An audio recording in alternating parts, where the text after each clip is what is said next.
Ya, alhamdulillah ya Nahwat, lah kita dengarkan tadi renungan di bawah naungan Al-Quran ya.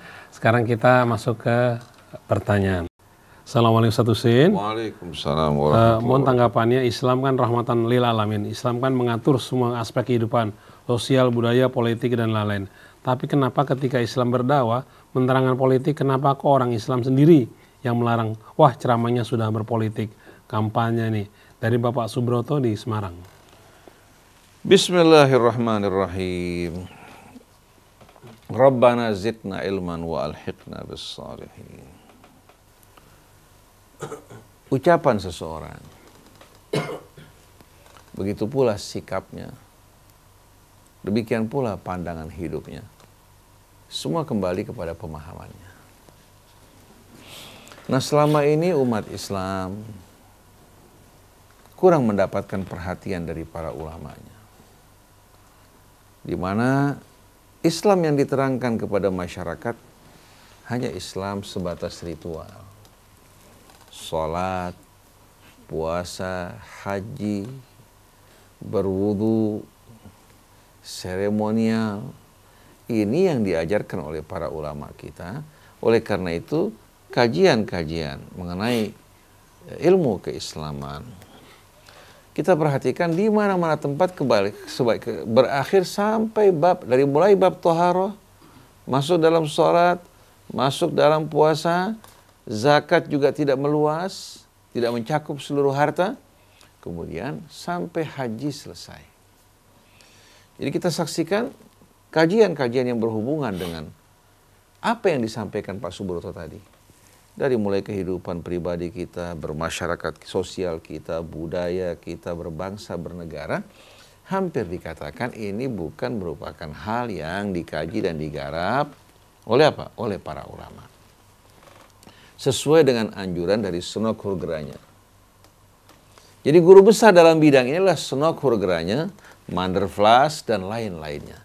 Yang ingin betul-betul membatasi pandangan dan gerak-gerik umat hanya sebatas ranah ritual.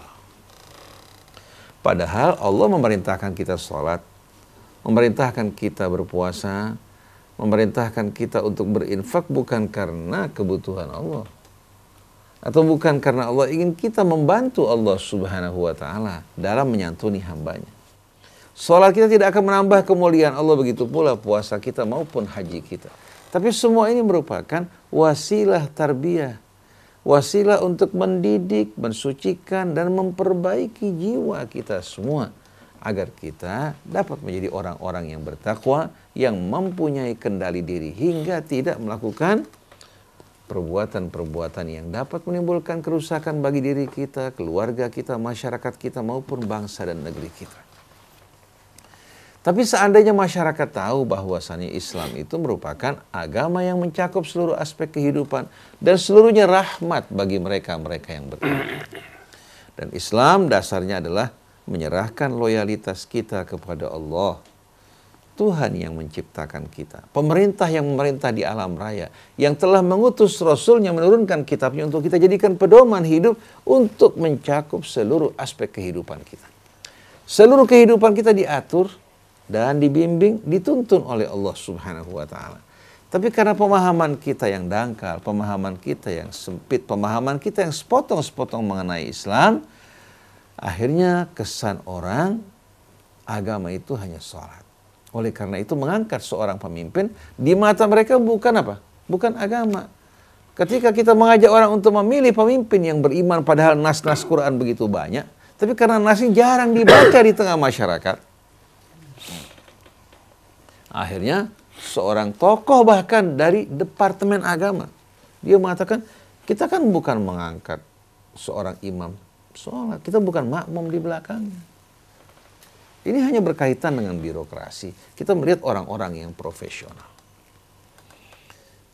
Kita harus tahu bahwasannya kepala rumah tangga saja harus terdiri dari seorang mukmin. Wanita muslimah harus dipimpin oleh orang yang beriman sebagai kepala rumah tangga. Kalau dia kawin dengan non-muslim, maka dia keluar dari Islam.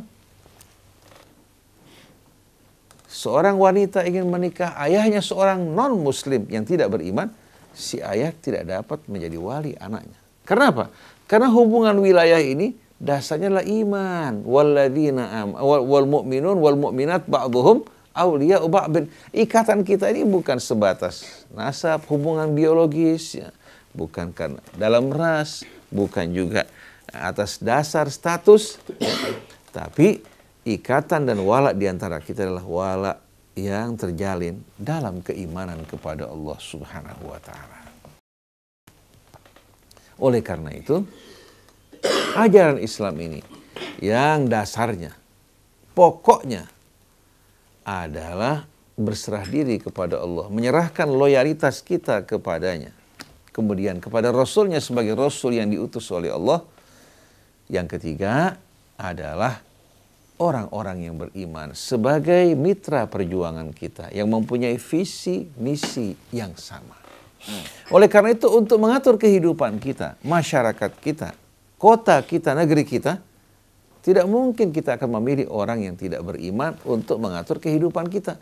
Karena dalam membangun, membina ini bukan hanya sekedar membangun jembatan, bukan hanya membersihkan selokan, bukan hanya membersihkan WC dan kotoran, tapi tujuan dari seorang pemimpin bagaimana menjaga rakyatnya, membimbing mereka, baik dalam urusan dunia mereka maupun dalam urusan agama mereka. Tugas seorang pemimpin melindungi rakyatnya. Dan perlindungan di sini bukan hanya sebatas seorang pemimpin melindungi mereka dari ancaman-ancaman perampok, ancaman-ancaman kejahatan, tapi juga dari berbagai macam pandangan hidup yang tidak benar. Bagaimana pemimpin betul-betul harus mampu untuk memberikan pencerahan, penerangan, pendidikan kepada umat mereka sesuai dengan bimbingan dan petunjuk Allah Subhanahu wa taala. Jadi kemampuan seorang pemimpin bukan hanya dilihat dari kemampuan dia untuk membangun building-building, jembatan-jembatan, jalan-jalan. Ini merupakan hal yang baik. Tetapi tetap pembangunan dalam Islam diawasi, dikontrol, bukan membangun dengan melakukan kerusakan dan menciptakan kezaliman. Pembangunan harus penuh keseimbangan. Bukan hanya pembangunan fisik, tapi juga pembangunan jiwa, pembangunan mental. Nah, dengan sendirinya, pembinaan mental di tengah-tengah orang Islam kembali kepada Allah, kembali kepada Rasulnya, kembali kepada kitabnya. Nah, kalau orang non-muslim yang kita angkat, bagaimana mungkin dia akan mampu menjalankan tugasnya sebagaimana yang diamanatkan Allah Subhanahu wa ta'ala. Tapi karena mereka selama ini memahami bahwa agama itu hanya ibadah ritual, mereka kaget di saat ulama berbicara mengenai apa? Politik dan tuntunannya dalam Al-Quran maupun dalam sunnah Nabi kita Muhammad SAW. Saya pernah ceramah di satu kota. Setelah kelar ceramah, seorang pemuda bahkan tamat dari ITB, dia terheran-heran mengatakan, "Ustaz, kenapa bicara masalah politik di masjid? Ini mahasiswa dari ITB." Berarti selama ini telah terjadi pendangkalan, di mana orang tidak diterangkan apa itu Islam dengan baik. Dan saya merasakan semenjak kecil, belajar Islam kemudian masuk di pesantren, kita betul-betul setelah mengenal Al-Quran, kita merasakan betul-betul ada upaya pendangkalan sengaja maupun tidak disengaja. Hingga kita hanya memahami agama itu sepotong-sepotong. Kalau di Mesir terdapat Profesor Kromer yang melakukan hal seperti ini. Di Indonesia ada Sunokhur Granya, ada Mandervlas, dan ada antek-antek dari Sunokhur Granya maupun Mandervlas yang menikmati keuntungan dari apa? Dari misi yang mereka lakukan. Nah, di Indonesia ini banyak orang-orang yang melakukan pekerjaan semacam ini. Berusaha untuk membangun opini yang salah mengenai ajaran Islam, kemudian mengecam orang-orang yang mengajak manusia kembali kepada Allah, membangun kehidupan mereka sesuai dengan agama dan tuntunan Allah, dan Allah mengecam, mengingatkan bahwa orang yang tidak menghukum dengan hukum Allah, mereka adalah orang-orang yang ingkar dan kafir. Karena dalam Islam pemerintah yang sebenarnya adalah Allah. Dialah yang mencipta, yang mengatur, melimpahkan nikmat dan karunia-Nya.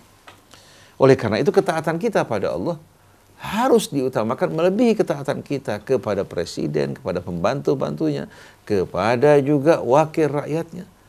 Di mana mereka harus lebih patuh kepada Allah daripada kepada apa? Junjungan maupun atasan mereka. Mereka lebih patuh pada hukum Allah daripada undang-undang yang mereka buat dengan tangan mereka. Tapi sayangnya umat Islam selama ini hadirin sekalian telah dijauhkan dari kitab Allah. Banyak ustadz, ulama, kiai juga ikut mengambil manfaat dari keluguan masyarakat awam.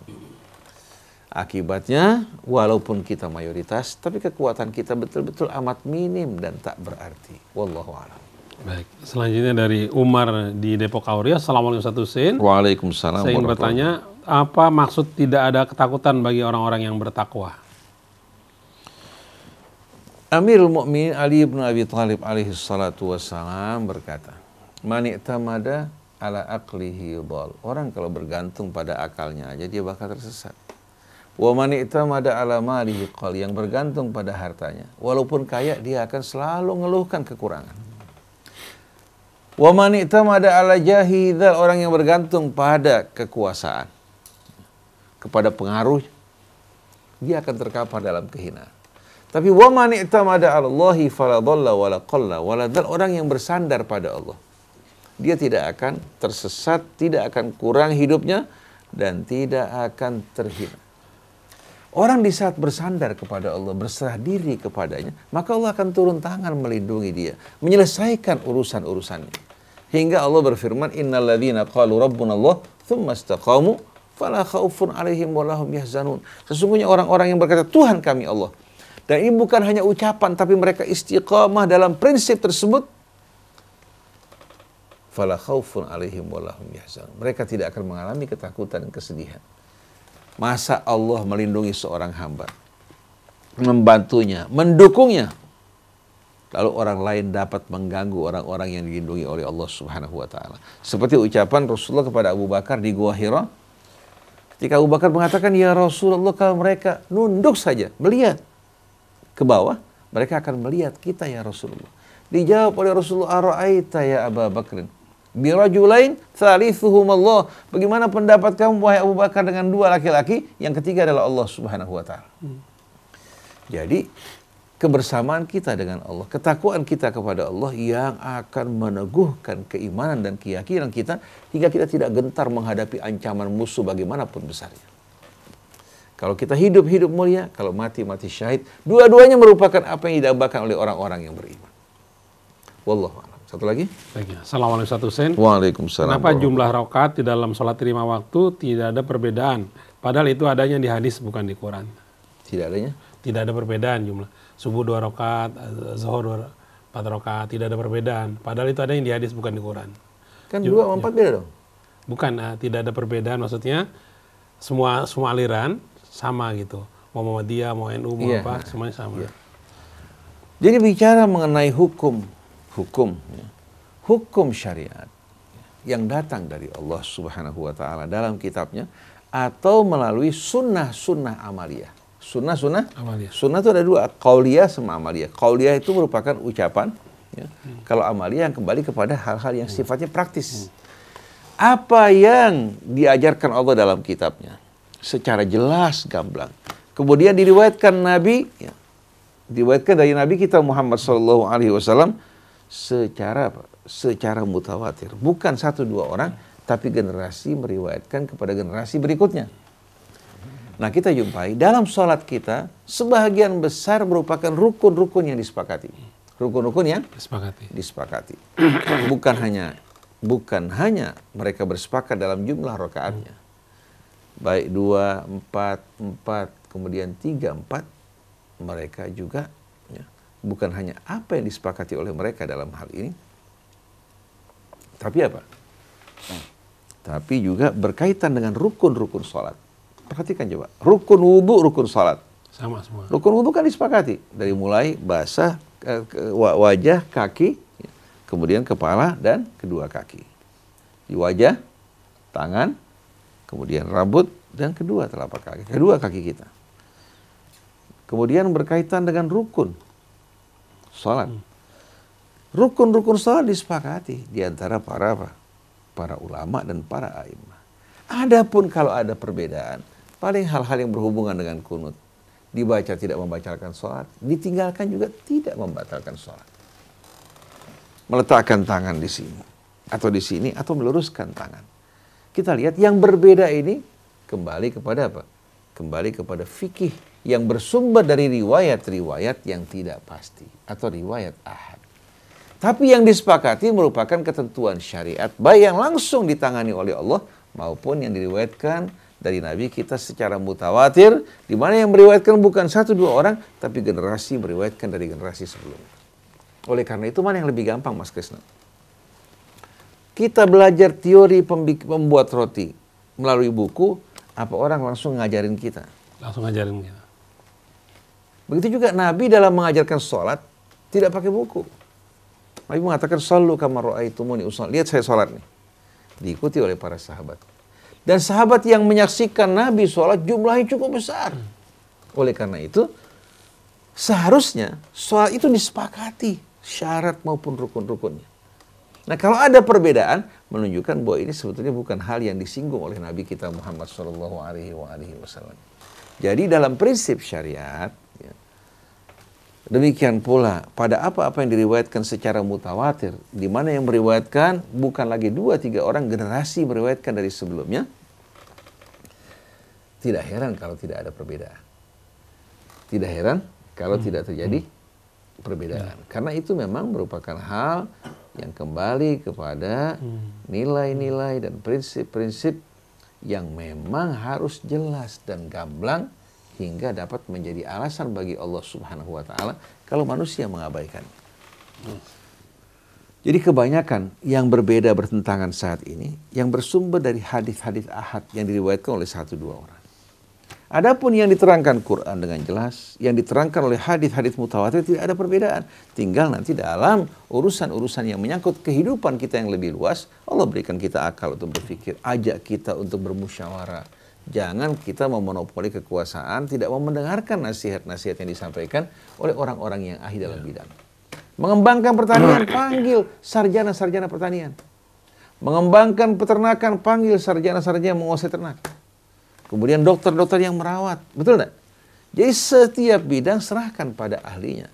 Kalau ulama betul-betul bersatu di jalan Allah, dan mereka juga menggerakkan umat untuk berjalan menuju Allah, berjuang di jalannya, insya Allah umat akan bersatu. Nah, terjadinya perpecahan ini bukan karena agama yang tidak jelas, tapi karena apa? Karena memperebutkan ladang kehidupan. Memperebutkan pengaruh, setiap orang berupaya menanamkan kefanatikan di hati murid-murid mereka, supaya apa? Supaya tidak lari ke sana maupun kemari. Nah, ini yang tidak kita lakukan. Kita ingin kita mengajak umat kembali kepada Allah. Bahkan tidak perlu berjumpa dengan kita, mereka di Surabaya, mereka di Ternate, mereka dimanapun juga, kita mengajak, mari bersama-sama kita kembali kepada Allah, bersatu dalam agama Allah. Tidak mengharapkan sepeser pun dari mereka. Dan tidak ingin menjadikan mereka juga sebagai pion untuk kepentingan-kepentingan kita. Tidak sama sekali, tapi kita mengajak saudara-saudara kita untuk bersatu kembali kepada Allah. Inilah jalan keselamatan bagi kita semuanya. Subhanakallahumma wa bihamdik, asyhadu an la ilaha illa anta astaghfiruka wa atubu ilaik. Wal afu minkum, wassalamualaikum warahmatullahi wabarakatuh.